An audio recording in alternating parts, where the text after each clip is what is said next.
speule engla LC sangi voine interjunga kan ni lona kan so tra mi te singa zaya min nyam chin du thiam tak mai engla LC sangi kom te na cha so global na ten kan ni rock mi kan tia engla LC sang chung sang no tu kan so yin sa du ni ti chuanin engla LC sangi 2008 CYF icon cut off number 4 lai alunga nikum sang ile som panga akhanin LPS top 3 lai te ho no teng to a limna kim ti la samoy fit LC sang te sakmi hamoi tak sarvo wa tu kha ania wenia amane hei unchatak nei zaman ta kain kom teng khan nei ko kan tia ano ka sakani ole kan lu ta ko mai na la LC sang ko mai Nua LC sangi, iwing LC di hian ko tu tele, chân te này mo ko ini chulo mo. Kami puncu dan kelak sangi ania, katete jang hian ini wing pum ani kapu hian ini lau bea dan kelak sangi tine LC sangi. Dijualin engko cuak cik nge ini na. Kapian lemon tak sulit pancau ko ania. Chuan kasi den na chumyam na kwa ani chuan kapa ming chu lan funga ania kalo ming chu sauti na lun mo ye ani wa hom le ni ti chuanin zai hi ite te atanga tui a zai nge in ya nge hero sei ni to huwa pura zai ta ni zai hi kano hi sai ta mai la shang bei zai tiam kan tiang chu zo ni na no yi kan ya chia le cha ka shka te jang hian zai hi ka tui jana chuan no pang Sunday school e kom pe te ko lo man pakhat na te ko la be to china ni ro pui te mai zo di kan mila pos fan lo reng ani chu ole tu na chuanin oma hei 2008 ta han DCYF top 4 lai yêu ken nu trong kan I thong ni are vong vong in sia e min ka ai hen thil lang ti te in hen 2008 atang kanin Bible school ka ya chuan 2009 ta kanin citizen bar concert ka puthong a ho pai hot nain kan ne ya ta kanin kanunen kan zai be ya kami tungkanin love song kanula kan sa at chuan kami ada ngarepang lo kanin Malaysia kan ani ome ti chuanin ikum kalta khanin has mo itan mai samoy fit LCT himna kimti lamoi takha kan lo ngai LPS Mizoram LPS top 3 lai thing to kan share ka moi takang ngai ta kan ro pui kan dia Dicuarin tu cuma hei gospel album ibu sih tinggal thongan lucia.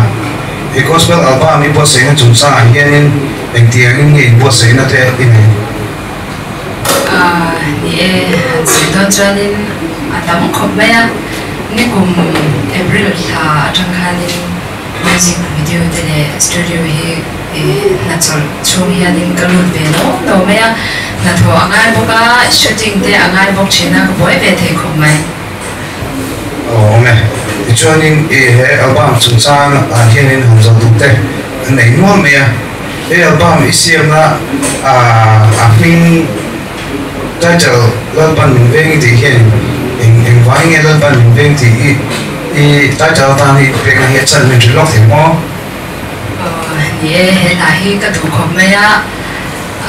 original song tak itu film la ania apuan tu le siap tu hi John LSL dia long form tu kerja lo bangin menjadi tiamula jadi macam teh acai memang dia Bible cang kalau di boknen some number sasong di pakan nak dia mo jadi kau pun apa minat payah lo veng reng dia harus nak ketua cang teh mangan nak ketua cang teh payah di tian yang minat umpuin di kerja cuma macam dia nak ketua beberapa ini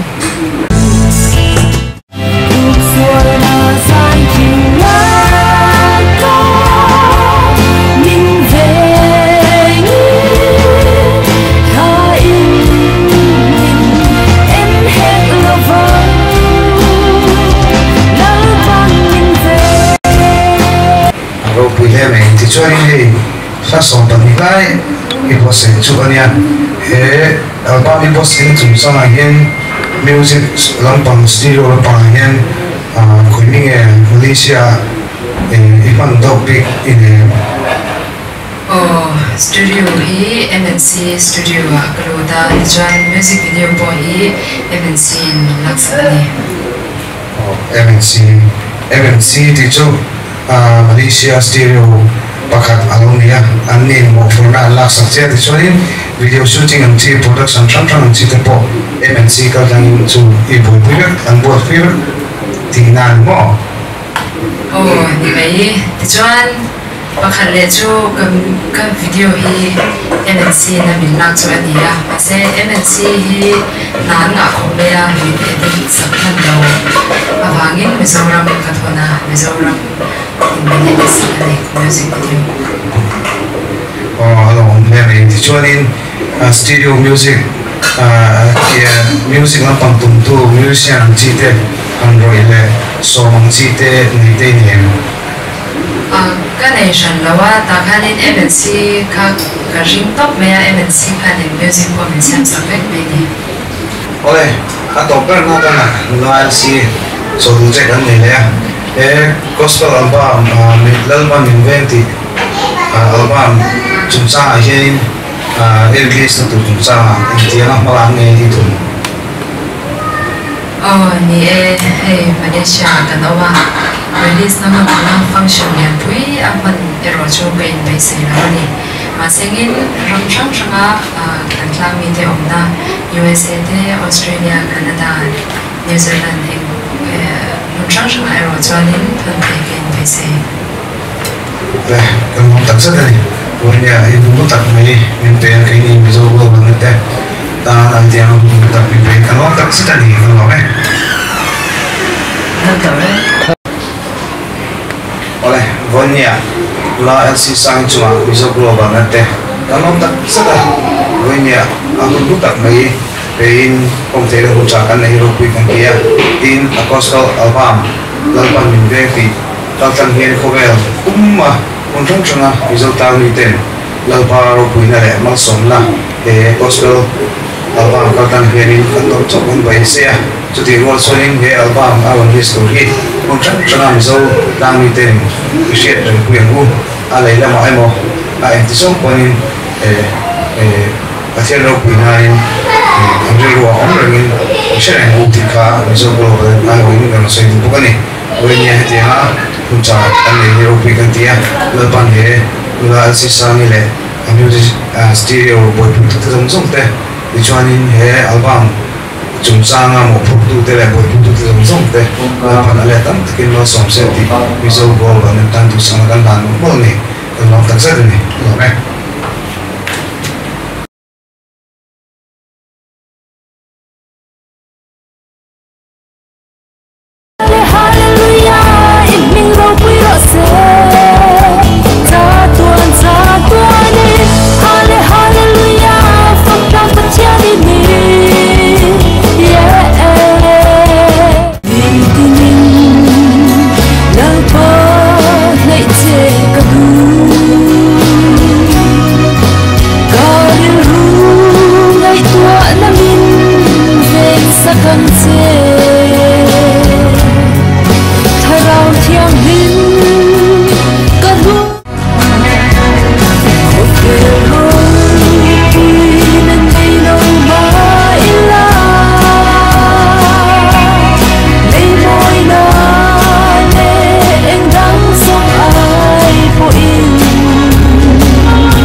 mong qua lâu đi ngắn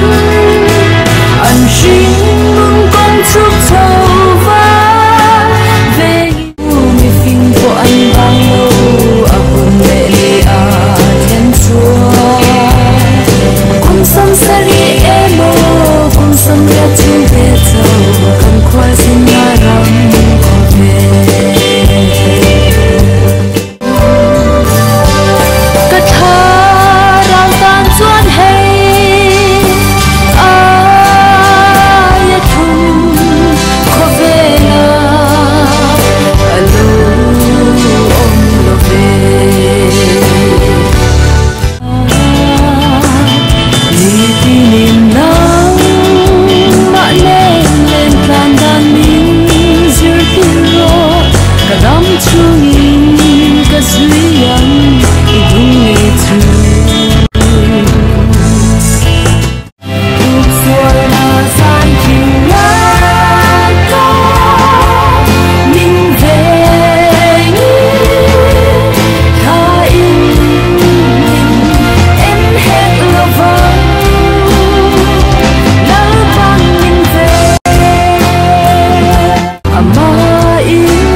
Chuanin sikanin LC juna kami toh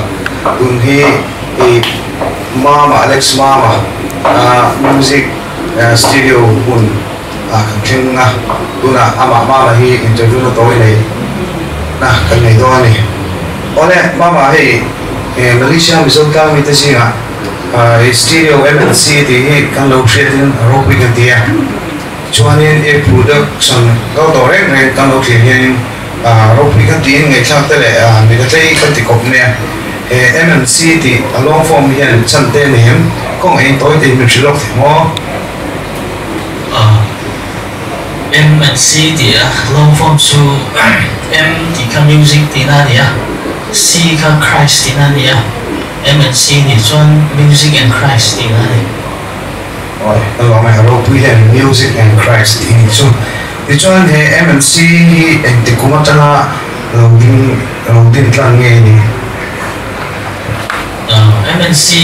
production tak chu sa ni le so panga kum ti to na niya chuanin ani ka studio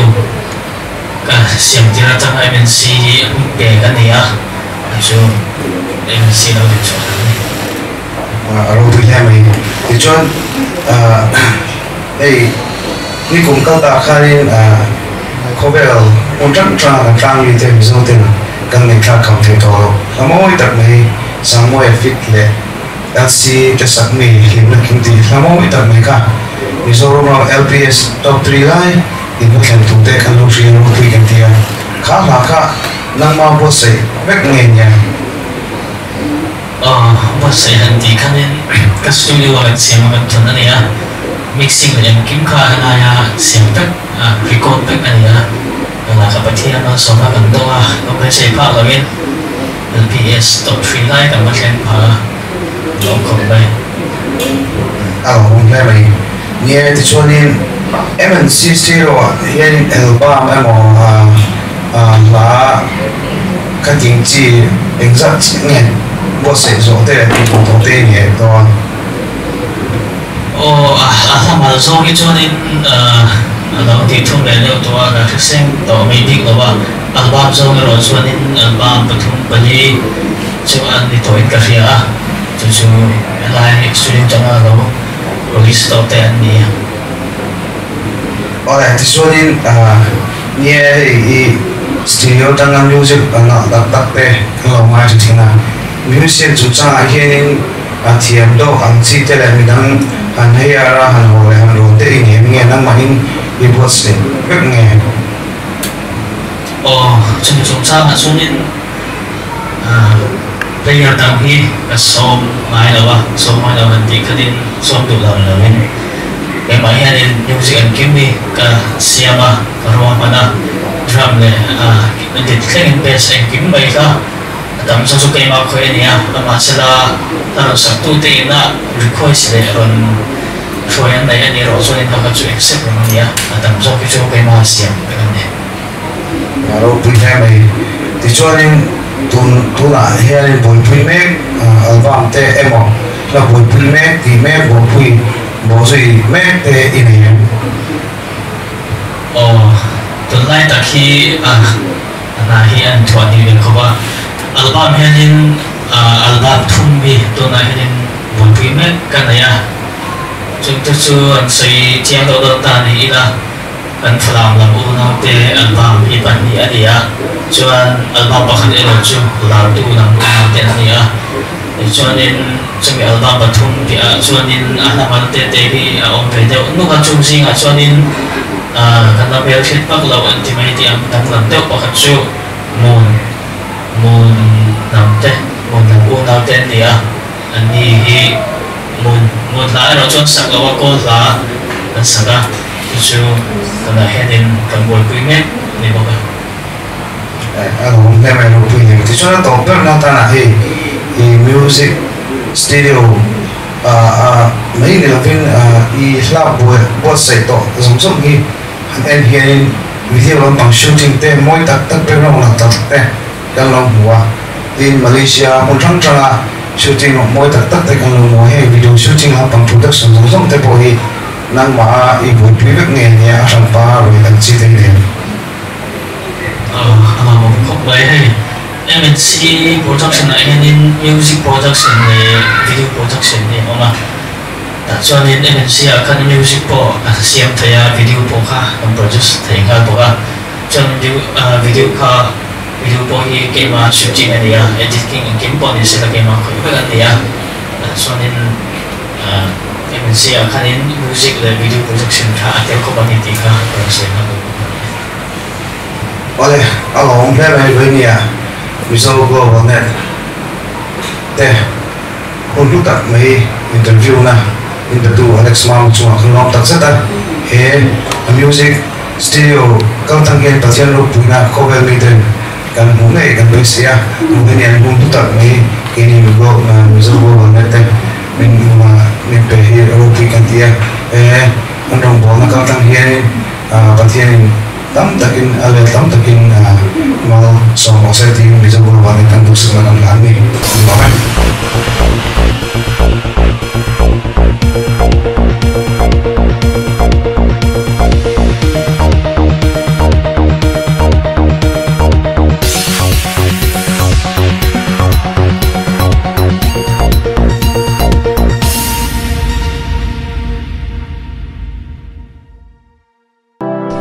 Mà chuan pathian phong kim na tin reng chu taksanin om reng sia mà chuan in phong kim